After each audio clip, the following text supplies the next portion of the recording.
Good afternoon, everyone. For those who don't know me, I'm Christopher Kettle, and I'm Chairman of Stratford District Council. And I'm talking to you on yet another very sunny afternoon spent under lockdown. The reason I'm talking to you is on Friday, we should be celebrating VE Day across the district. It was not so long ago, a few months, that detailed plans are being made, not only in Stratford, but in towns, villages and hamlets, and across the whole country, to commemorate and celebrate the end of the Second World War. And it is strange that only 2 years ago, we celebrated the centenary of the First World War armistice. And now we're commemorating another armistice 27 years after that one.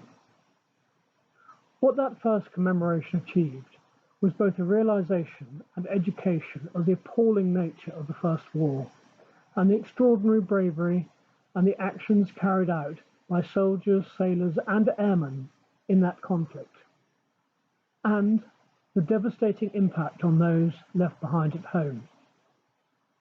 In this district, we prepared a roll of honour of all those in the district who died in that conflict, 1,571 in total, about 1/6 of the male population aged between 20 and 40.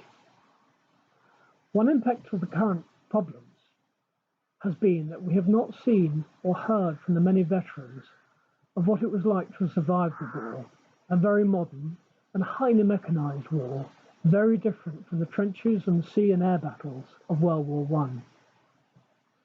Many of us, though, will have had parents or relatives who served in the Second World War, whether in Europe, the Middle East or the Far East, and again on land, sea or air.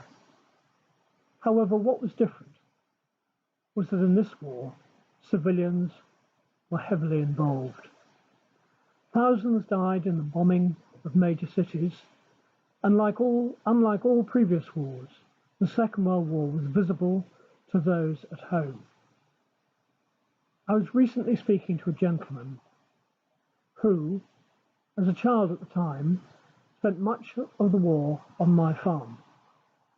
He explained that on seeing from the farm the night sky being lit up over Coventry from yet another bombing raid, and where his mother was working as an ambulance driver, he was told it was a special fireworks display to avoid him worrying about his mother. There will have been many other similar memories, and from those beneath the bombs, many tragic stories. For the survivors, the end of the war was a cause for celebration. And it is an enormous pity that we cannot commemorate the 75th anniversary as we had all planned, both celebrating and remembering the end of that war in Europe. Again in Stratford, we were preparing and will prepare a district roll of honour to commemorate all those who fell in that war. And yet it is extraordinary that we cannot commemorate the war, because we are now fighting a different war, but one in which the aggressor is silent, invisible and indiscriminate, and with whom there can be no dialogue or armistice. And so what we are seeing is a very different army fighting again to save our lives, not only across this country, but across the globe. From the front line, now staffed not by soldiers, but by doctors, nurses, carers, the support staff and those supporting them, and also those trying to ensure that the vulnerable are not forgotten.